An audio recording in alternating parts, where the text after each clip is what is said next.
हौसला मत हार, गिर कर ए मुसाफिर, अगर दर्द यहाँ मिला है तो दवा भी यही मिलेगी। नमस्कार, मैं डॉक्टर मुसर्रत जहां एमबी फोकस में आपका बहुत बहुत स्वागत है। आज हमारे बीच शहर के ऐसे डॉक्टर हैं जिन्होंने और जिनकी फैमिली ने बेगूसराय की चिकित्सा जगत के लिए बहुत बड़ा योगदान देते हुए शहर में नई तकनीक व्यवस्था लाए। बेगूसराय की व्यावसायिक क्षेत्र में भी बहुत बड़ा योगदान रहा उनका, और अब वो राजनीति क्षेत्र में भी कदम रख रहे हैं। आइए मैं आपको मिलाती हूँ डॉक्टर निशांत रंजन सर से और जानते हैं उनके विचारों को। नमस्कार सर, आपका हमारे स्टूडियो में बहुत बहुत स्वागत है। बहुत बहुत धन्यवाद। आप बहुत दिनों से यहाँ पे आमंत्रित कर रही थी, लेकिन व्यस्तता के वजह से नहीं आ पा रहा था। सबसे पहले आपने स्टूडियो को एमबी फोकस जो आपने शुरू किया है, आपको उसके लिए बधाइयाँ, पूरी टीम को बधाइयाँ।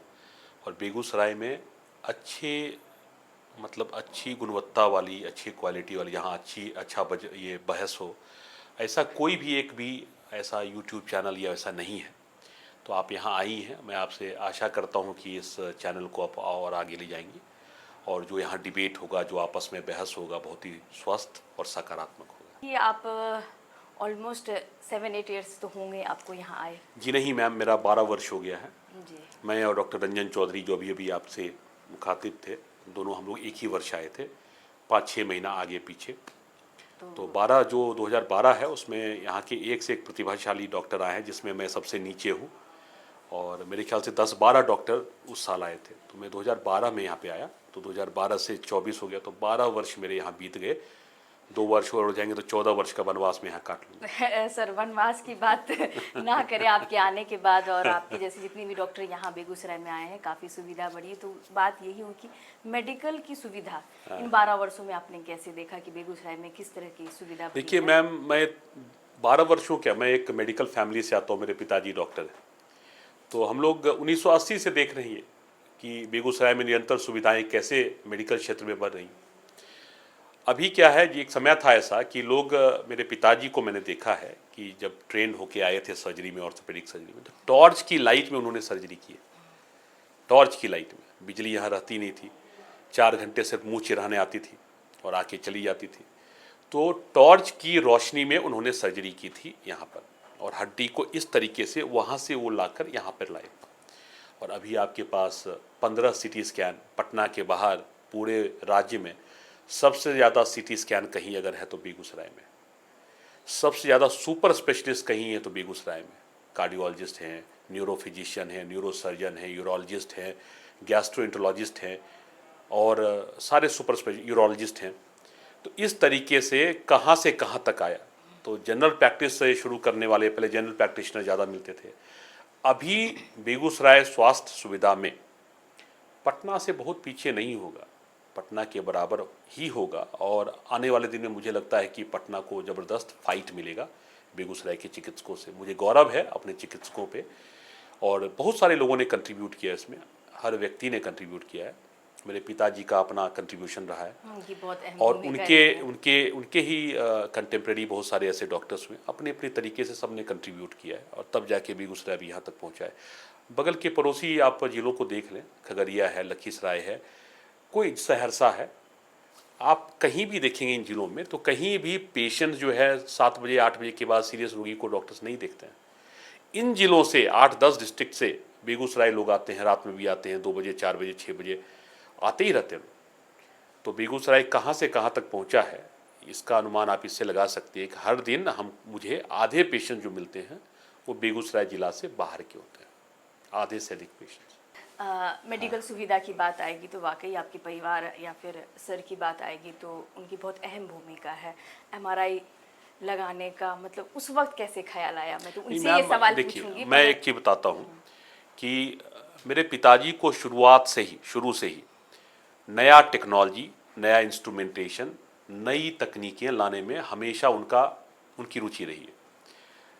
बिहार में जब 2 ही 3 सियाम मशीन हुआ करता था। सियाम मशीन क्या है? बिना चीर फाड़ के आप टीवी पे देखते हुए रॉड से आपने हड्डी को फिक्स कर दिया, उसको सियाम मशीन कहते हैं। उस समय जब पूरे बिहार में ही 2-3 डॉक्टरों के पास पटना में था, उस समय मेरे पिताजी ने इस मशीन को बेगूसराय में लाया, और इस तरह से शुरुआत की। मिनिमली इन्वेसिव जिसको कहते हैं, कम से कम चीर-फाड़ में हड्डियों को फिक्स करने वाली सर्जरी उन्होंने शुरुआत की। ये 97-98 की बात है। तब से लेके अभी तक, चाहे सीटी स्कैन हो, एमआरआई स्कैन हो, डिजिटल एक्सरे बेगूसराय का पहला हो, या और भी इस तरह की बहुत सारी जो सुविधाएं हैं, तकनीक हैं, इनको सबसे पहले लाने में मेरे पिताजी को श्रेय जाएगा, कंट्रीब्यूशन इनका होगा। इसका मतलब ये नहीं कि बाकी लोग नहीं करें, चूंकि आपने स्पेसिफिकली मेरे पिताजी या मेरे बारे में पूछा तो मैं उसका जवाब दे रहा हूँ। तो आगे भी करते रहेंगे। हमारा काम चिकित्सा से जुड़ा हुआ है, तो हमारा क्या काम है, हम बेगूसराय को खुद ही अपना ही विकास ना करें, बेगूसराय का भी साथ में विकास करते जाएं। तो मुझे लगता है कि ये जो प्रोसेस है, ये जो चल रहा है, एक सतत प्रक्रिया है, ये सब डॉक्टर अपने अपने तरीके से कर रहे हैं और हम लोग को जो हो सकता है हम करते हैं। अब इसको आगे है कि हम मेडिवर्सल अस्पताल जैसे पटना में है, ये बात हमारा आगे का प्रोसेस है कि 5 साल में बेगूसराय को शानदार 300 बेड का सुपर स्पेशलिटी हॉस्पिटल दें, जहां कैंसर का भी ट्रीटमेंट होगा। इस प्रोसेस में हम लोग लगे हुए हैं और ईश्वर अल्लाह चाहेंगे तो हम वो भी 5 साल में इसको कर दिखाएंगे। सवाल ये है सर कि मेडिवर्सल पटना में क्यों खुला, बेगूसराय क्यों नहीं खुला? मैडम, बेगूसराय में अगर एक कारपेंटर भी खोजिएगा ना, आजकल नहीं मिलता है, एक प्लम्बर भी नहीं मिलता है। मेरे बहुत सारे पेशेंट्स आते हैं, कहाँ काम करते हो तो बैंगलोर में, कहाँ काम करते हो तो चेन्नई में, कहाँ काम करते हो कोयम्बटूर में। आपको यहाँ पे लोग नहीं मिलते हैं। सिटी एमआरआई अगर हमारा ख़राब हो जाता है तो टेक्नीशियन आने में बहुत, कलकत्ता से आता है, कहीं और से आता है। यहाँ आपको ट्रेन नर्सेज नहीं मिलते हैं, डॉक्टर्स उस ग्रेड के जल्दी नहीं मिलते हैं, मिलते हैं तो अपना खुद प्रैक्टिस करते हैं, उस तरह से नहीं मिलते हैं, टीम बनने में दिक्कत होती है। और डॉक्टर से ज़्यादा डॉक्टर्स मिल भी जाते हैं तो ट्रेन नर्सेज नहीं मिलते हैं, ट्रेन टेक्नीशियंस नहीं मिलते हैं। तो बिहार में इन चीज़ों की बहुत कमी है। और अगर आप पटना में खोलते हैं तो पटना में फिर भी लोग रहने के लिए ऐसे लोग तैयार होते हैं जो बिहार के बाहर से आके, मेडिवर्सल में आधे लोग बिहार से बाहर से हैं, केरल से हैं, बहुत जगह से आके काम कर रहे हैं, चाहे नर्सिंग में हो, टेक्नीशियंस हो, ओटी टेक्नीशियंस हो, लैब टेक्नीशियंस हो। बेगूसराय में अभी भी लोग आने को तैयार नहीं है। हालांकि सूरत बदल रहा है, अब लोग आ रहे हैं। हो सकता है आने वाले 5-10 साल में बेगूसराय की भी का विकास की जो रफ्तार है वो आगे बढ़ेगी, तो यहाँ भी हो जाएगा। तो पहले हमने वहाँ पे शुरुआत की है जहाँ लॉजिस्टिकली ये करना आसान है। और ये सब बड़े हॉस्पिटल्स खोलना इतना मुश्किल और चुनौतीपूर्ण कार्य होता है कि आप कहीं भी चाहें, अब कहिएगा कि यहाँ क्यों नहीं आप बड़े बड़े साकेत का जो सेलेक्ट सिटी मॉल है वो यहाँ क्यों नहीं खोल लेते हैं दिल्ली वाला। यहाँ चलेगा मैडम? नहीं चलेगा। आपको अफोर्ड करना भी चाहिए। अगर हम यहाँ बड़े अस्पताल खोलते हैं तो उसका चलाने का खर्च बहुत अत्यधिक होता है, और यहाँ अगर पेशेंट नहीं वो अफोर्ड कर पाएंगे तो फिर वो नहीं चलेगा। लेकिन अच्छी बात क्या है, अब इंश्योरेंस, हेल्थ इंश्योरेंस लोगों में बढ़ रहा है। जैसे जैसे लोगों में हेल्थ इंश्योरेंस ज़्यादा आएगा तो फिर उस तरह के अस्पताल स्वतः खुलेंगे, अपने आप खुलेंगे, एक क्या कई खुलेंगे। और इसी में आपस में कंपटीशन होता है, तो उसमें उस जगह का हेल्थ फील्ड का विकास भी होता है। तो मुझे लगता है कि पहला हमने वहाँ से शुरुआत की है, एक एक्सपेरिमेंट करके देखा है। फिर हमने बेगूसराय हार्ट हॉस्पिटल खोला यहाँ पे। यहाँ एंजियोप्लास्टी नहीं होता था, एंजियोग्राफी नहीं होता था। हमारे मृत्युंजय जी हुए, रंजन चौधरी जी हुए, बहुत सारे कार्डियोलॉजिस्ट हैं, इन लोगों से राय विचार करके यहाँ खोला गया है। सर, कैथ लैब खोलने से पहले मतलब क्या सोचा होगा कि जैसे हमारे मृत्युंजय जी हैं जी, उन्होंने भी काफ़ी हेल्थ फील्ड में किया, कार्डियक में उनका भी कंट्रीब्यूशन रहा है, अच्छे कार्डियोलॉजिस्ट माने जाते हैं। इससे पहले रंजन चौधरी जी सबसे पहले आए, मुझे याद है 2012 में कोई कार्डियोलॉजिस्ट ही नहीं हुआ करता। तो मेरी मौसी थी रिवर वैली में, वो बीमार हो गई तो उनको सबसे पहले रंजन चौधरी जी को बुला के लाया, उसमें उनसे परिचय भी नहीं था।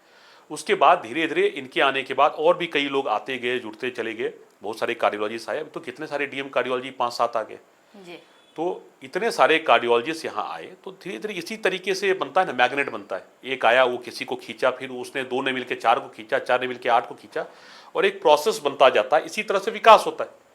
तो अब हमने कैथ लैब लगाया, उसके बाद देखिए 2 और कैथ लैब लग गए जी, है ना, 2 और कैथ लैब लगे। तो बेगूसराय में एंजियोप्लास्टी, एंजियोग्राफी, स्टेंटिंग होने लगा।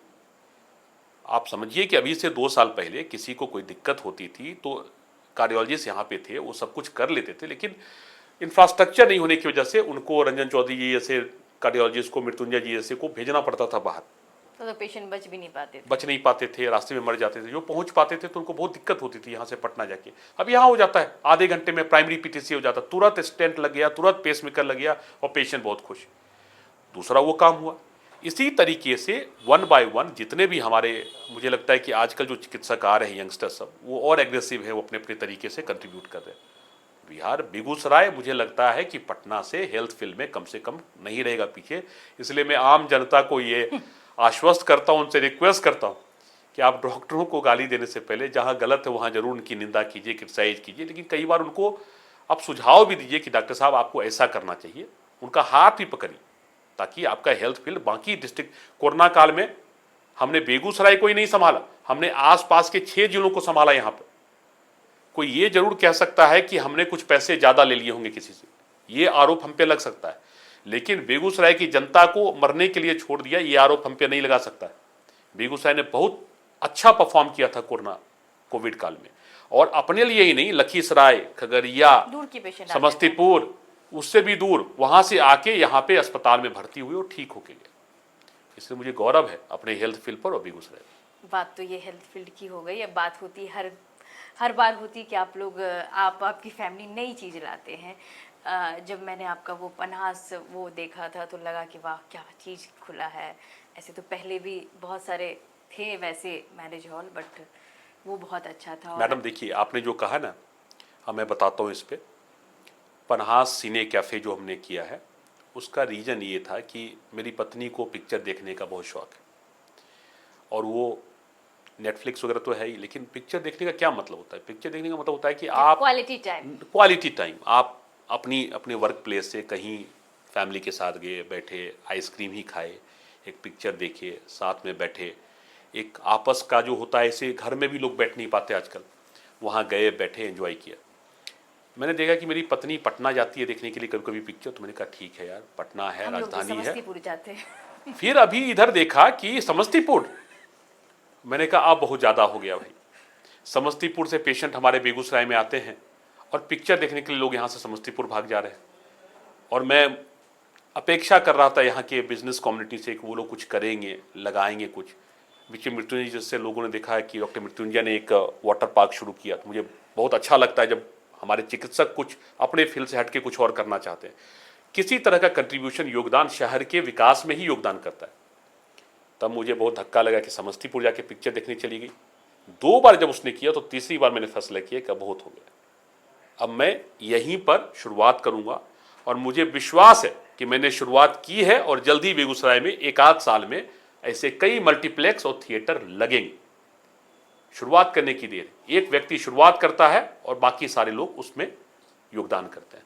तो अब मुझे लगता है कि पन्हास सिने कैफे में बहुत सारे लोग आ रहे हैं, पिक्चर देख रहे हैं, एंजॉय कर रहे हैं, खाना खा रहे हैं, तो अच्छी बात है, एक कंट्रीब्यूशन हुआ, तो खुशी होती है इस बात की। ये सब तो बात हो गई सर बेगूसराय के विकास की, उसमें आपका, आपकी फैमिली का बहुत बड़ा योगदान है निसंदेह। खबर आई है कि आप एक राजनीति पार्टी ज्वाइन कर ली है।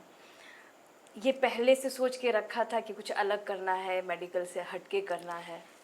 मैडम एक समय था, मैं अपने नाना जी के समय की बात करता हूँ, उस समय के बुजुर्ग हमेशा किसी न किसी पार्टी से यूजुअली एसोसिएटेड होते थे। कोई कम्युनिस्ट को सपोर्ट कर रहा है, कोई सोशलिस्ट होता था, कोई कांग्रेस को सपोर्ट करते थे, कोई जनसंघ या भारतीय जनता पार्टी उस समय नहीं आई थी उसको सपोर्ट करते थे, कोई उसके बाद जनता दल आया उसको सपोर्ट करते थे। लेकिन उसके बाद एक पीरियड आया कि जो नवयुवक थे, जो मान लीजिए 20 से 40 के बीच का जो वर्ग था, यूजुअली वो पॉलिटिक्स से दूर चला गया, राजनीति से उदासीन हो गया। उसका परिणाम ये हुआ कि जो राजनीति में, सक्रिय राजनीति में आए, वो अच्छे लोग नहीं आ पाए, बहुत कम अच्छे लोग आए, और जो हाशिए पे हैं या असामाजिक तत्व हैं वो राजनीति पे हावी हो गए। अब देखिए, मानिए या ना मानिए, भारत एक प्रजातंत्र है, तो राजा तो वही हुए, वो जो निर्णय लेंगे वही आप पर हावी होगा और आपके दैनिक जीवन या रोजमर्रे के जीवन को वही प्रभावित करेगा। शासन दुरुस्त नहीं होगा तो आप सड़क पे नहीं चल पाइएगा, अराजकता होगी, सड़क पे अराजकता होगी, समाज में अराजकता होगी, लॉ एंड ऑर्डर अच्छा नहीं होगा, अनएम्प्लॉयमेंट होगा, बेरोजगारी होगी, इंडस्ट्री यहाँ नहीं आएगा बिहार में। मुझे एक चीज़ की हमेशा चुभन रही है, हमेशा चुभन रही है, और पूरी ईमानदारी के साथ मैं कहता हूँ, मैं शुरू से ही बिहार से बाहर रहा। 7वीं कक्षा 8वीं कक्षा में बीपी स्कूल में था, उसके बाद यहाँ से जो देहरादून निकला तो बाहर ही रहा। उसके बाद 2012 में ही लौट के कई वर्षों के बाद बिहार आया, जहाँ यहाँ अब मैं काम करता हूँ। कर्मभूमि मैंने अपने राज्य को ही बनाई। जबकि यूएस असेंबली, जो यूएस का जो आपका एग्जाम होता है उसका मेरा एक पार्ट क्लियर था, मैं चाहता तो दूसरा और तीसरा पार्ट देके आराम से यूएस शिफ्ट कर सकता था अपने अन्य दोस्तों की तरह। एक तो फैक्टर था मेरे पिताजी जो डॉक्टर थे, दूसरा मुझे हमेशा ये एक होम सिकनेस था कि मैं वापस वहीं जाऊं जहां से मैंने अपनी जर्नी शुरू की है। तो कह ये रहा हूं मैं कि एक चीज़ जो चुभन रहती थी हमेशा कि जहां भी जाता था, कहाँ से रहने वाले हो, तो बिहार से रहने वाले। और मैंने अपने दोस्तों, मैं कहता था मैं बिहार से हूँ, मैंने अपने दोस्तों को देखा कहाँ से ना, मैं दिल्ली का हूँ, मैं मुंबई का हूँ। यूजुअली दिल्ली वाले काफ़ी होते थे, पढ़ते थे दिल्ली के स्कूल में और कहते थे कि मैं दिल्ली का रहने वाला हूँ। तो ये जो है उसको दूर करने के लिए एक अवसर अगर ईश्वर ने दिया है तो मैं उसमें कंट्रीब्यूट करके, प्रयास करके हार जाना पसंद करूंगा कि मुझसे कुछ नहीं हो पाया, रैदर देन मैं बैठ के कहूं कि मैं कहाँ आ गया हूं। मैं अपने राज्य के विकास में आंशिक रूप से ही कुछ योगदान करना चाहता हूं। अब एक जनसुराज नाम की एक ऑर्गेनाइजेशन आया जो एक पार्टी बनाने के प्रोसेस में। मैंने भारतीय जनता पार्टी को सपोर्ट किया, मैंने कांग्रेस को सपोर्ट किया। मैं अंदर से सोशलिस्ट लोग मुझे बुलाते हैं क्योंकि मैं उस फिलॉसफी से काफ़ी मुझे अच्छा लगता है कि इस देश में तीन जो सबसे इम्पॉर्टेंट चीज़ है, कृषि, शिक्षा और स्वास्थ्य, इन तीनों को प्राथमिकता देनी ही होगी। अगर इस देश में किसान परेशान है, दुखी हैं, तो ये देश कभी सुखी या खुश नहीं रह सकता है। और मैं देख रहा हूँ कि क्योंकि मैं किसान फैमिली से ही बिलोंग करता हूँ, गाँव से ही आता हूँ, तो मैं जानता हूँ कि वहाँ क्या दिक्कतें हैं, क्या चुनौतियाँ हैं। तो इन चीज़ों को देखते हुए जब जनसुराज आया है, और मैं इतनी पार्टियों को सपोर्ट किया लेकिन मैं कहीं किसी पार्टी का सदस्य नहीं रहा। पहली बार जब प्रशांत किशोर जी से मैं मिला 2021 या 22 में, तब से मैं उनसे जुड़ा हुआ हूँ, जब जनसुराज की परिकल्पना एक बन ही रही थी, उस निर्माण हो ही रहा था उस परिकल्पना का। उनसे जुड़ा और आने वाले दिन में मैं चाहूँगा कि मैं इस जनसुराज के साथ जुड़ के अपना कंट्रीब्यूशन दूँ, क्योंकि जनसुराज ही एक पार्टी है जो मेरे जैसे लोगों को, मेरे जैसे साधारण लोगों से बातें करते हैं, उनसे पूछते हैं कि क्या करने से राज्य का विकास होगा। और हम लोग को आते हैं, हम लोग को रिक्वेस्ट करते हैं, ऐसी पार्टी आकर हमें रिक्वेस्ट करते हैं कि आप आइए, सक्रिय राजनीति में आइए, आप अपना योगदान कीजिए। आज तक किसी पार्टी ने हमसे कभी पूछा नहीं। हाँ, हम उसका सपोर्ट करते हैं, समर्थन करते हैं, लेकिन they take us for granted कि चलो भाई ये तो अंधभक्त है, करेगा ही करेगा। पहली बार एक पार्टी आई है और मैं देख रहा हूँ कि उनकी बातों से मैं प्रभावित हूँ। आप किसी को सपोर्ट करें तो पहले आप देखिए कि वो व्यक्ति कह क्या रहा है, उस पर मंथन करें, उस पर चिंतन करें, तब उसके सपोर्ट में जाएं। अगर प्रशांत जी जो कहते हैं, अगर आप उसमें विश्वास करते हैं, जनसुराज की विचारधारा में आपका विश्वास है, तो फिर आप उस पार्टी से जुड़िए और एक बार कोशिश करके देखिए, क्योंकि अदरवाइज आपके पास बहुत लिमिटेड विकल्प है। नीतीश जी और लालू जी के बीच में आपको चुनाव करना है, और 30-35 साल से हम यही करते आ रहे हैं। लालू जी हैं या तो नीतीश जी हैं, लालू जी है, नीतीश जी है। इन दोनों को सपोर्ट करने वाले या कांग्रेस है, भाजपा है, कांग्रेस है, भाजपा है, और छोटी मोटी एक दो पार्टियां, लेकिन ध्रुव दो ही है, लालू जी वर्सेस नीतीश जी, और यहाँ कुछ भी नहीं। एक तीसरा ध्रुव आया, लालू जी, नीतीश जी और जनसुराज। प्रशांत किशोर क्यों नहीं कहा? क्योंकि उन्होंने शुरुआत की है, लेकिन इस पार्टी को बनाने वाले 1 करोड़ लोग ऐसे हैं जो साथ मिलकर 2 अक्टूबर को एक साथ इस पार्टी का गठन करेंगे। और मैं इतिहास बनते हुए देखना नहीं चाहता, मैं इतिहास बनाना चाहता हूं।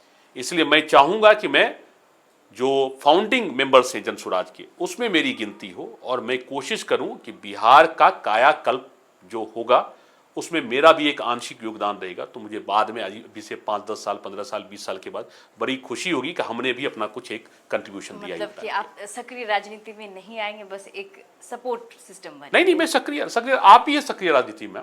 आप वोट करती हैं? जी, वोट तो करती हूँ। जो वोट करते हैं वो कैसे कर सकते हैं कि मैं सक्रिय राजनीति में नहीं? उसके विचारों को इस तरह से पब्लिक में अब ये है कि आप खुद पार्टिसिपेट करिएगा कि नहीं इलेक्ट्रल पॉलिटिक्स में। इलेक्ट्रल पॉलिटिक्स हुआ चुनावी राजनीति। तो मैं उन सबसे कहना चाहता हूं कि जो भी संवेदनशील हैं, जागरूक हैं, एक जागरूक मतदाता हैं, मतदाता होना सफिशिएंट नहीं है, जागरूक मतदाता। जागरूक मतदाता का मतलब क्या होता है? हम जानते हैं कि इस देश में क्या समस्या है और कौन सी पार्टी सही मैनिफेस्टो के साथ सही मुद्दों पे बात करते हुए, सही जनता की सही परेशानियों को प्राथमिकता देते हुए उसको हल करने का, समाधान करने का प्रयास करती है। ऐसे लोगों को सपोर्ट करना है। हम क्यों एक ही पार्टी को बार बार देते रहे? क्यों नीतीश जी 20 साल 25 साल वही व्यक्ति क्यों सीएम बने? अमेरिका में भी अगर होता है, चाहे आप कितना भी अच्छा काम करें, आपको 2 ही टर्म मिलेगा यूएस प्रेसिडेंट बनने के लिए। इंडिया में एक ही व्यक्ति क्यों 25 साल रहता है? मोदी जी हैं, 10 वर्ष उन्होंने काम किए, उसके बाद उनको कहना चाहिए था कि अब चलिए मैं तीसरे को मौका देता हूं, क्योंकि 100 वर्ष का एक सेंचुरी होता है, 150 करोड़ का देश है, सबको बनना चाहे प्रधानमंत्री और मुख्यमंत्री। क्यों नहीं बने प्रधानमंत्री मुख्यमंत्री? किसी को कुछ करना है इस देश के लिए, वो बनना चाहता है, अच्छा काम कर रहा है, वो क्यों नहीं बने? एक ही व्यक्ति अगर 25 साल रहेगा तो 100 साल में सिर्फ 4 व्यक्ति बनेंगे सीएम। क्यों एक ही व्यक्ति बार बार सीएम बने? मुझे जो करना मैं 5 वर्ष के अपने कार्यकाल में करूंगा, अच्छा या बुरा जो करना है करूंगा, उसके बाद मैं दूसरे को चांस दूंगा, अपॉर्चुनिटी दूंगा, अवसर दूंगा। यह होना चाहिए। और जनसुराज के संविधान में यह लिखा जा रहा है कि एक व्यक्ति को एक बार सीएम बनने के बाद फिर से उस पोस्ट पर नहीं बिठाया जाएगा, नए लोग आएंगे, ताकि अधिक से अधिक लोगों को यह अवसर मिले कि राज्य के प्रजातांत्रिक व्यवस्था के सबसे बड़े पोस्ट पर, सबसे बड़े आसन पर अधिक से अधिक लोगों को यह मौका मिले, है ना। तो ये जो एक तरह की जो व्यवस्था बना रहे हैं, लोगों से पूछकर एक ऐसा संविधान बना रहे हैं कि अधिक से अधिक लोग इसमें योगदान कर सके, अधिक से अधिक लोग कंट्रीब्यूट कर सके, मैं इसका समर्थक हूं। इसीलिए सक्रिय राजनीति में वो सब हैं जो जागरूक मतदाता हैं, जिनको देश राज्य की भी चिंता है, अपने परिवार और समाज के बाद देश राज्य की भी चिंता, वो सब सक्रिय राजनीति में, क्योंकि वो समझकर तब वोट करते हैं। उनके हर एक वोट की बहुत बड़ी कीमत होती है। मैं एक्टिव इलेक्टोरल पॉलिटिक्स में आऊंगा कि नहीं, चुनाव लड़ूंगा कि नहीं, ये मुझसे सवाल करते हैं। हर मतदाता लड़ सकता है, किसी पे प्रतिबंध नहीं है। अगर मुझे अवसर मिले, मुझे लगेगा कि मैं कैपेबल हूं, मैं एक जगह से मुझे कहीं से खड़ा कर दिएगा, चुनाव लड़ जाइए, ऐसे नहीं करूंगा मैं। उससे पहले मैं उस क्षेत्र में काम करूंगा। लोग अगर कहेंगे कि आप उपयुक्त कैंडिडेट हैं, आपसे ज्यादा उपयुक्त कोई नहीं है, तो मैं करूंगा, लड़ूंगा। लेकिन मुझसे अगर कोई ज्यादा कैपेबल, ज्यादा उपयुक्त है, तो मैं उनको दूंगा और उनके लिए मैं काम करूंगा, मैं उनको जिताऊंगा, उसमें अपना कंधा लगाऊंगा। सर, समय तो बहुत कम है, तो इसमें इतना देर में कैसे हम आइडेंटिफाई, आप कैसे आम देखिए, मैं चिकित्सक हूं मैडम, मुझे 1 ही मिनट मिलता है किसी की जान बचाने के लिए। तो भरोसा कैसे जब 1 मिनट में जान बचा सकता हूं, तो ये 1 साल में बहुत कुछ हो सकता है। दूसरी बात, आम आदमी पार्टी से चुनाव हमेशा ये कंपेयर करते हैं इसका, इस पार्टी का। आम आदमी पार्टी और जनसुराज में नॉर्थ और साउथ पोल, पूरब और पश्चिम का जो अंतर है, वैसे ही अंतर है। कैसे? क्योंकि आम आदमी पार्टी एक आंदोलन से उभरी हुई पार्टी, इंडिया अगेंस्ट करप्शन, जन लोकपाल, भारत को करप्शन से आजाद कराना है। कौन कराएगा आजाद? एक व्यक्ति आएगा, जन लोकपाल, वो आएगा और भारत से करप्शन मिट जाएगा। इस बेसिस पर अरविंद केजरीवाल और उनकी टीम ने अन्ना हजारे जैसे एक अति साधारण अति असाधारण व्यक्तित्व, जिन्होंने काफी काम किया था समाज के लिए, बहुत ही अच्छे व्यक्ति, जिनका एक मतलब एक अच्छा इमेज था, उनको मुखौटा बनाकर इस आंदोलन को हवा दी और इस आंदोलन से निकालकर एक पार्टी बना ली। और इस आंदोलन के रथ पर चलकर यह पार्टी तुरंत दिल्ली में आकर सत्ता पर काबिज होगी। ठीक है। और अभी आधी टीम उनकी खुद जेल में है। अब सही गलत क्या है मैं उसमें नहीं जाऊंगा, लेकिन उन पे भी उंगली तो उठ गई, प्रश्नवाचक चिन्ह तो है। यह पार्टी जो बनने जा रही है जनसुराज, यह किसी आंदोलन से उभरी हुई पार्टी नहीं। यहां प्रशांत किशोर और उनकी टीम गांव गांव जाकर, करीब करीब अभी आप समझिए हजारों गांव में जाकर पदयात्रा की है, लोगों से मिल रहे हैं, वार्तालाप कर रहे हैं, उनको बता रहे हैं वो करना क्या चाह रहे हैं बिहार में, लोगों को सही स्थितियों से परिचित करा रहे हैं कि इस राज्य की क्या चुनौतियां हैं, क्यों यह राज्य देश के सबसे पिछड़े राज्य में इसकी गिनती क्यों होती है, यहाँ के लोग पढ़ने के लिए या मजदूरी के लिए इस राज्य को छोड़कर क्यों पलायन करते हैं। नौकरी के लिए पलायन करना दूसरी बात है, आपको अवसर मिला फलाने जगह आप गई, लेकिन पढ़ने के लिए भी, क्योंकि यहाँ उस शिक्षा की कमी है। पटना साइंस कॉलेज में ऐसा क्या हुआ कि पटना साइंस कॉलेज पहले वाला पटना साइंस कॉलेज नहीं है। पटना कॉलेज जिससे हर बार 3-4 आईएएस ऑफिसर निकलते थे, हर साल निकलते थे, ऐसी क्या दिक्कत आ गई, परेशानियां कि यहाँ से दिल्ली यूनिवर्सिटी जाके वो वहाँ बच्चे पढ़ते हैं, यहाँ नहीं करते, यहाँ से आईएएस नहीं करते, क्या हो गया। डॉक्टर्स में ऐसा क्या हो गया, जो डॉक्टर्स एस्पायरेंट हैं, जो मेडिकल एस्पायरेंट हैं, जो प्रत्याशी हैं, यहाँ से भाग के कोटा क्यों कोचिंग करने जा रहे हैं, और यहीं के प्रोफेसर जाके या टीचर जाके कोटा में क्यों पढ़ा रहे हैं। अरे बच्चे पढ़ने वाले यहाँ के, पढ़ाने वाले यहाँ के, लेकिन पढ़ाई कोटा में, बिहार में क्यों नहीं हो रही। इन चीज़ों को कोई एड्रेस करना चाहता है तो हम लोगों को एक अवसर उस व्यक्ति को देना चाहिए, उस पार्टी को देना चाहिए। नहीं करेगा ये पार्टी, आप इसको भी उखाड़ के फेंकिए, चौथा आएगा। हमने दो को देखा, नीतीश जी को देखा, लालू जी को देखा और उनके सपोर्ट करने वाले सबको देखा। फिर से भारतीय जनता पार्टी करी, हम नीतीश जी की अगुवाई में ही चुनाव लड़ेंगे। यानी फिर हमें नीतीश जी को ही परोसना चाहती है, क्या नया देंगे? 20 वर्ष हमने देखे, 25वां देखेंगे अब क्या? लालू जी को भी हमने देखा। हम ये नहीं करें कि लालू जी का कोई कंट्रीब्यूशन नहीं था, हम ये नहीं करें नीतीश जी का कोई योगदान नहीं था, सबका योगदान था और जनता ने देखा। अब एक तीसरा योगदान करना चाहता है, आप उनको अवसर दीजिए। ये योगदान नहीं करेंगे, आप चौथे को दीजिए, या पुरानी पार्टियां कुछ अच्छा करे, जनता के सामने कुछ नई चीजें लाए, हम फिर उनका समर्थन करेंगे। लेकिन अभी तो मैं जन सुराज के प्रति संकल्पित हूं, क्योंकि जन सुराज की विचारधारा और उसकी जो बिहार के लिए जो उनके सपने हैं, जो उनकी परिकल्पना है, बिहार को बदलने की जो उनकी कवायद है, उसके साथ हूं मैं। और मैं चाहूंगा मेरे जैसे बहुत सारे लोग जो मुझसे ज्यादा समझदार हैं वो आए। मैं इसलिए कह रहा हूं, इंटरव्यू दे रहा हूं कि मैं आपको कह रहा हूं, आप आइए, जनसुराज ज्वाइन कीजिए और जनसुराज में आप कंधा लगाइए, इस मूवमेंट को आगे बढ़ाइए। अगर आपको लगेगा कि जनसुराज ने भी आपको आम आदमी पार्टी की तरह चलाया, आप स्वतंत्र हैं, ब्लाइंड सपोर्टर मत बनिए। आप सपोर्ट कीजिए, लेकिन अंधभक्ति अच्छी नहीं है कि मैं मोदी जी के साथ हूं तो मैं उनके लिए जान लड़ा दूंगा, वो अच्छा बुरा जो कहे मैं सबको अच्छा ही कहूं। मोदी जी जहां अच्छा करेंगे मैं जनसुराज में रख के उनको भी अच्छा कहूंगा, लालू जी जहां अच्छा करेंगे मैं जनसुराज में रख के उनको भी अच्छा कहूंगा, नीतीश जी अच्छा करेंगे मैं वहां भी तारीफ करूंगा। मेरा ड्रीम है मेरा बिहार चमके, मेरा ड्रीम है मेरा बेगूसराय चमके। मेरा यह ड्रीम नहीं है कि जनसुराज के थ्रू ही चमके। हां, अभी जो अवसर है जनसुराज को इसलिए देना है क्योंकि पुरानी पार्टियां को जो करना था, जो दिखाना था, उन्होंने जनता को दिखा के यहां तक आप देख रही हैं उन्होंने किया। और इसके बावजूद भी बिहार अभी भी सबसे पिछड़ा राज्य देश में है। मैं इस मूवमेंट का सक्रिय सदस्य होकर अपना काम तो करता ही हूं हेल्थ फील्ड में। जो समय बचेगा मैं इस मूवमेंट में जाऊंगा। प्रजातांत्रिक देश है, प्रजातंत्र तंत्र में एक सक्रिय, सकारात्मक, जागरूक मतदाता भी हूं और उसमें उस पूरे प्रोसेस में, इस पूरे एक्सरसाइज में एक एक्टिव पार्टिसिपेंट बन के मैं एक नई पार्टी को खड़ा करने में अपना पूरा योगदान दूंगा। प्रशांत जी और उनके विजन को साकार करूंगा और अगर अच्छा हो गया कुछ तो सबके लिए अच्छा होगा, बेगूसराय के लिए, बिहार के लिए, सबके लिए अच्छा होगा। सर, एक पार्टी आई थी, मैं बीच में आपको इसलिए नहीं रोकी कि इतना आप विचार में इतने ये थे कि मैं ये सोच रही थी कि आप तो इन चीजों क्योंकि को दार्शनिक है, आप एक डॉक्टर है। मैं ये, हम लोग हमेशा ये जानते हैं कि डॉक्टर की बातें सब सुनते हैं और कुछ सोच समझ के आप ये पार्टी में आए हैं।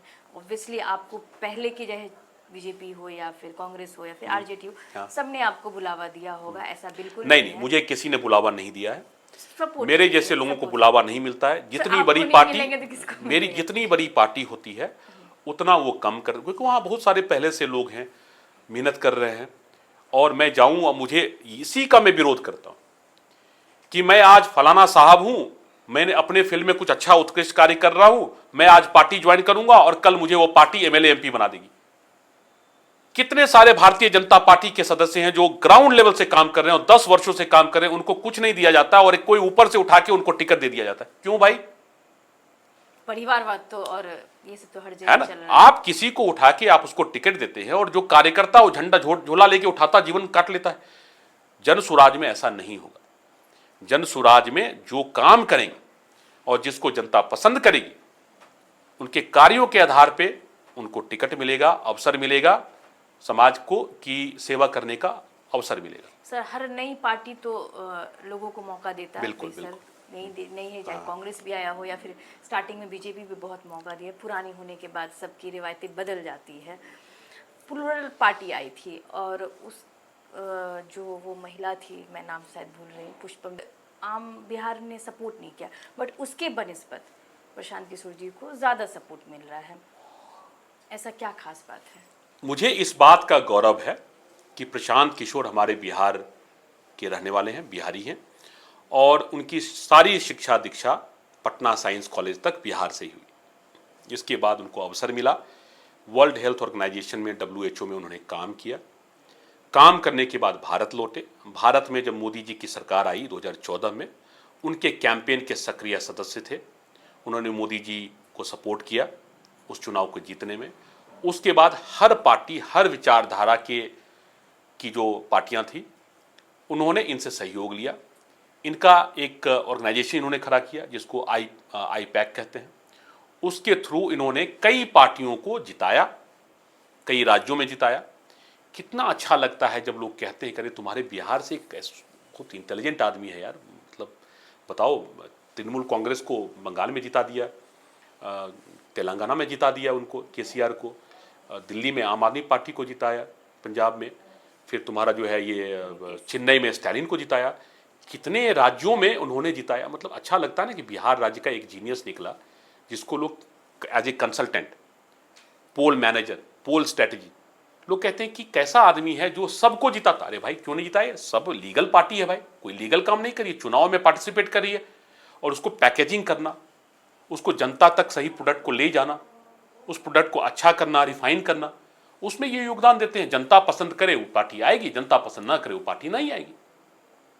तो उन्होंने एक परफेक्ट सेल्समैन की भूमिका में जिस पार्टी ने इन्हें कॉन्टैक्ट किया फॉर ए प्रोफेशनल फीस, इन्होंने उसके लिए कार्य किया। कितना अच्छा काम किया, पहली बार ऐसा हुआ भारत में। अब उनको लगा कि भाई मैं 10-12 वर्षों से इस कार्य को कर रहा हूं, बहुत सारी पार्टियों को जिताने में मदद कर रहा हूं, कंसल्टेंसी देके एक प्रोफेशनल फीस पे कर रहा हूं, एक पेशेवर प्रोफेशनल की तरह कर रहा हूं। अब मैं अपने राज्य में जाकर अपने राज्य के लिए क्यों ना कुछ करूं, कुछ कंट्रीब्यूट कर दूं, हिस्ट्री में मेरा भी नाम जाएगा कि मैंने अपने राज्य को बदलने में कुछ योगदान दिया। और अभी इस राज्य में एक विकल्प की सख्त जरूरत है। अब क्या करें, नीतीश जी पसंद नहीं आए तो लालू जी को करेंगे, लालू जी पसंद नहीं आए तो नीतीश जी को करेंगे। वोट जीता और हारा जाता है फ्लोटिंग वोटर्स की वजह से। ब्लाइंड सपोर्टर्स कभी वोट जिताते और हराते नहीं, क्योंकि वो तो हमेशा उसी पार्टी के साथ रहेंगे। वो अच्छा करेगा, बुरा करेगा, खराब करेगा, राज्य को बर्बाद करेगा, वो तो उसी में रहेगा, उसी का गुणगान करेगा। जो भारतीय जनता पार्टी के ब्लाइंड सपोर्टर हैं, भारतीय जनता पार्टी अच्छा करे या बुरा करे, वो तो ब्लाइंड भक्ति करेंगे उसी तरीके जो कांग्रेस के आजीवन कांग्रेसी, हम पैदा हुए कांग्रेसी, मर जाएंगे कांग्रेस। राजद में हम राजद में हैं, हमारा आदमी है उसमें, तो हम उसी में जीवन भर रहेंगे, हम इधर से उधर जा नहीं सकते। क्यों भाई, आप उनको देखिए, अगर उन्हें अच्छा किया आप सपोर्ट कीजिए, उनका नहीं करते आप किसी और को सपोर्ट कीजिए। तो जो फ्लोटिंग वोटर्स होते हैं, जो किसी से वेडेड नहीं रहते किसी आइडियोलॉजी में, हम मेरी यही आइडियोलॉजी है, यही विचारधारा, कम संख्या होती है मगर, लेकिन वही वोट जिताती और हराती, इलेक्शन जिताती हराती वही है। हर देश में वही लोग जिताते हराते जो फ्री रहते हैं, जिनकी सोच कैद नहीं होती, जिनकी सोच किसी विचारधारा के गुलाम नहीं होती, यही लोग जिताते और हराते। तो अब जो है बिहार को एक तीसरा विकल्प मिला है।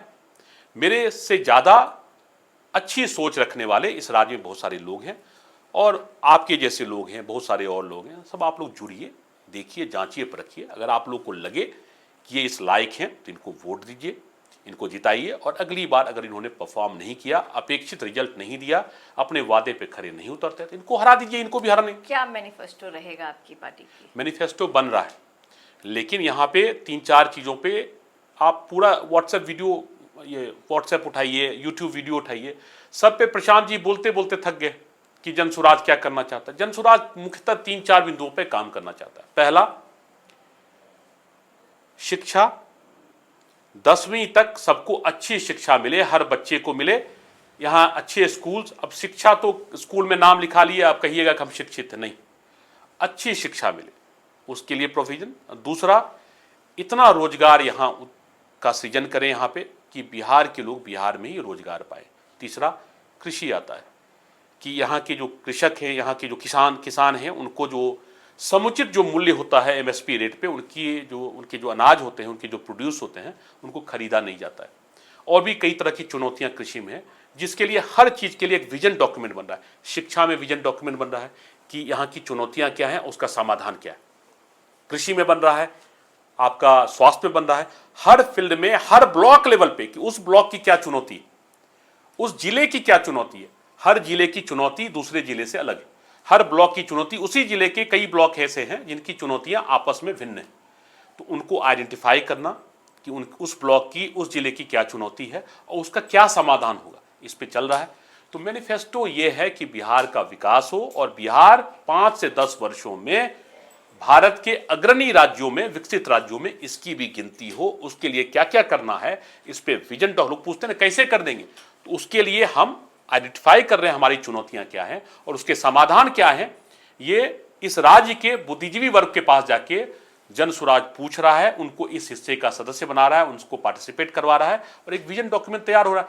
6 महीना में आपको पता चल जाएगा कि क्या विजन डॉक्यूमेंट है और जन सुराज इसको कैसे करे। सर मेन मुद्दा तो चाहे जितना भी प्रणाली बन जाए या कुछ भी बन जाए, मेन मुद्दा तब होता है कि करप्शन खत्म हो। हाँ। तो करप्शन खत्म कैसे होगा, क्योंकि अवसरवादी या फिर जो भी लोग नहीं हैं। मैडम देखिए, करप्शन इंसान का इनेट नेचर है, सब करप्ट।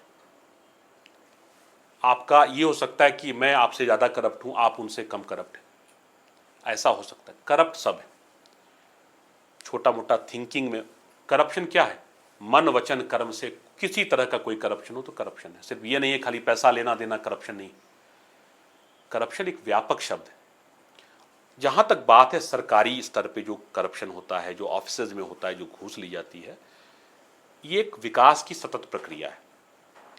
जहाँ जहाँ विकास होगा, शुरुआती दौर में जो गरीब पिछड़ा राज्य है या देश है, और वहाँ पे जब विकास होगा तो उसमें बहुत सारे ऐसे लोग भी आएंगे जो करप्ट हैं, जो अपराधी छवि के हैं, वो भी जुड़ेंगे, पैसे लेंगे, करप्शन होगा। लेकिन जो जो विकास की सीढ़ी आप ऊपर चढ़ने लगिएगा, निचले लेवल से करप्शन हटने लगेगी। अभी क्या हो रहा है, हेलमेट नहीं पहने या कुछ ऐसा हो गया, करप्शन, पैसा लाओ। किसी ऑफिस में गए, FIR करने थाने में गए, पैसा लाओ। कहीं ऑफिस में गए, मेरा काम नहीं हो रहा, पैसा लाओ। रजिस्ट्री में गए वो करने के लिए, वहाँ पैसा लाओ। हर जगह हर ऑफिस में आपको पैसा लगता है। ये तो मैं कोई नई बात नहीं कर रहा हूँ।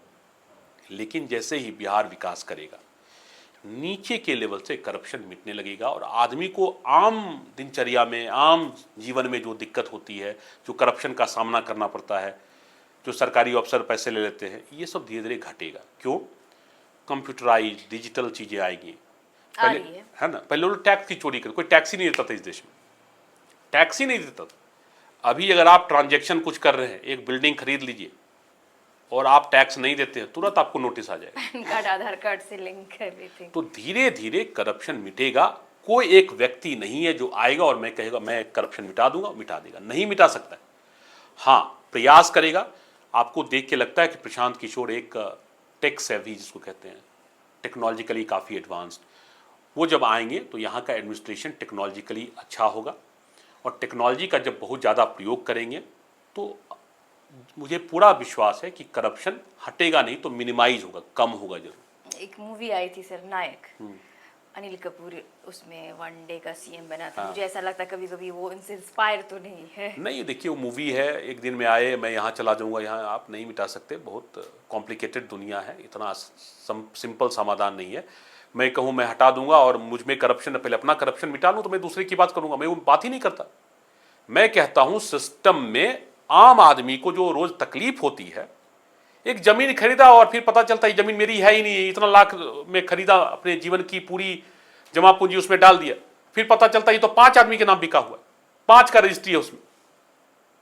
दाखिल खारिज जो म्यूटेशन होता है वो 2-2 नाम के हो जाता है, क्योंकि म्यूटेशन करना मुश्किल है, लेकिन उसमें भी 2-2 लोगों के नाम से म्यूटेशन भी हो जाता है।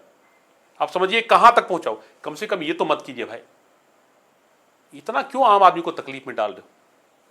तो मैं चाहता हूं कि सिस्टम में वैसे लोग ऊपर में बैठें जो आपराधिक छवि के ना हो, जिन्होंने अपने जीवन में रिलेटिवली काफ़ी कम करप्शन किया हो, क्योंकि ऑनेस्टी का मेजर करने का कोई थर्मामीटर नहीं है कि मैं मेजर कर दूं कि आप 100% करप्ट या कोई 200% करप्ट, कोई 0% ईमानदार या 100% ईमानदार।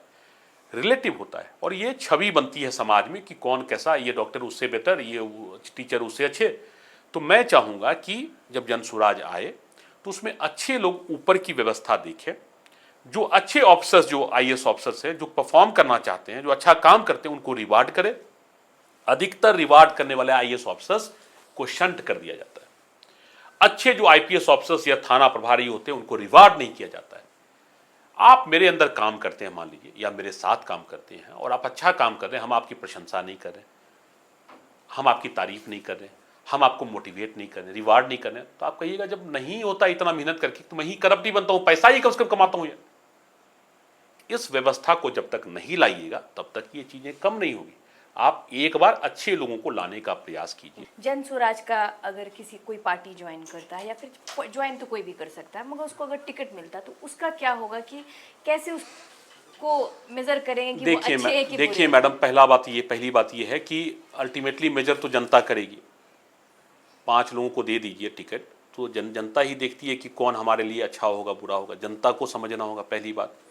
दूसरी बात है कि हर व्यक्ति को वोट देने का अधिकार है। वहाँ वोट देने के लिए अनपढ़ हैं, पढ़े लिखे हैं, इसकी व्यवस्था नहीं है हमारे कानून में।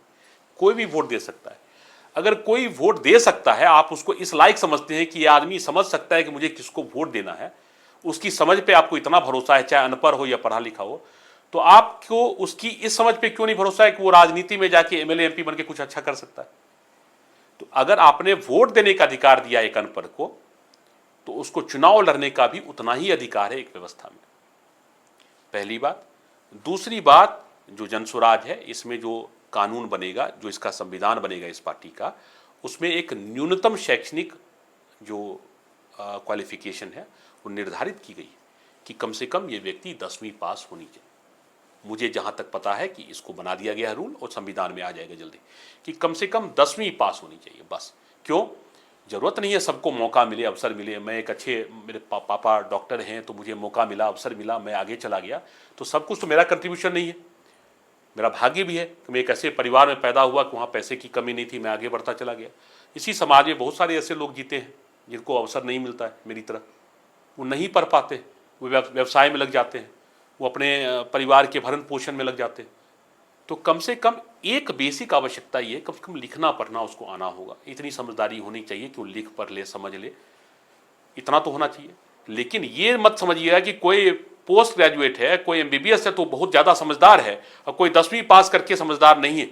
बाहुबली या धीरू भाई अंबानी कौन सा पढ़े लिखे थे? नहीं, वो तो बिल्कुल। उनसे बड़ा इस देश में कौन बिजनेसमैन हुआ? अभी लाखों लोग काम कर रहे हैं रिलायंस में।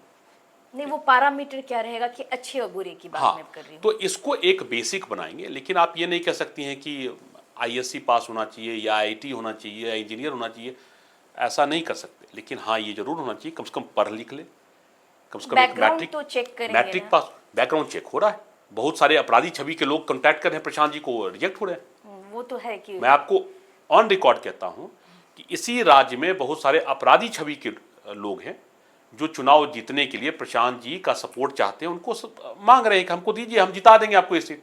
वो कह रहे हैं हम हार जाएंगे लेकिन आपको नहीं देंगे। तो ये तो होगा जनसुराज में कि कम से कम एक बैकग्राउंड चेक जरूर होगा, और जो आएंगे वो रिलेटिवली आपको अच्छे साफ सुथरी छवि वाले कैंडिडेट मिलेंगे। हाँ, इस पर आप डिस्कस कर सकते हैं, बहस कर सकते हैं कि इससे बेहतर भी कोई कैंडिडेट हो सकता है कि नहीं, इस पर एक बहस हो सकता है। लेकिन आप ये नहीं कर सकते किसी चोर को, किसी डकैत को, किसी लुच्चे लफंगे को इस पार्टी ने टिकट दे दी, ऐसा ये नहीं सुनने को नहीं ये नहीं मिलेगा। तो एक साफ सुथरी राजनीति होगी, मुद्दे के साथ राजनीति होगी, एक अच्छे कानून के साथ होगी, और पहली बार 1 करोड़ आम जनता मिलकर इस पार्टी का निर्माण करेगी। ये आप देखने जा रहे हैं, इसी जीवन में आप देखेंगे। ठीक है सर, बहुत बहुत धन्यवाद, आप अपना कीमती वक्त सबसे पहले आए। मुसर्रत जी और आपकी पूरी टीम को बहुत बहुत धन्यवाद कि आपने बेगूसराय जिले को एक एमबी फोकस नाम से एक आपने सोशल मीडिया आपने चैनल की शुरुआत की है आपने। और मैं कहूँगा कि आने वाले चुनाव में आप हर तरह के लोगों को बुलाएं, जो जनसुराज को क्रिटिसाइज करते हैं उनको भी बुलाएं। मैं जानना चाहूँगा कि क्यों क्रिटिसाइज करते हैं, और मैं उनको समझाने की, उनको बताने की कोशिश करूँगा, या उन्हीं से समझूंगा और उसको अपने में जनसुराज में उसको ठीक करने का प्रयास करूँ। बिल्कुल, चर्चा होना चाहिए। हाँ, तो एक इसमें। हेल्दी चर्चा चर्चा कीजिए। चर्चा प्रजातंत्र की आत्मा है एक स्वस्थ डिबेट, एक निष्कर्ष तभी निकलता है। तभी निकलता है। कुछ मैं सीखूं, कुछ आप हमसे सीखें।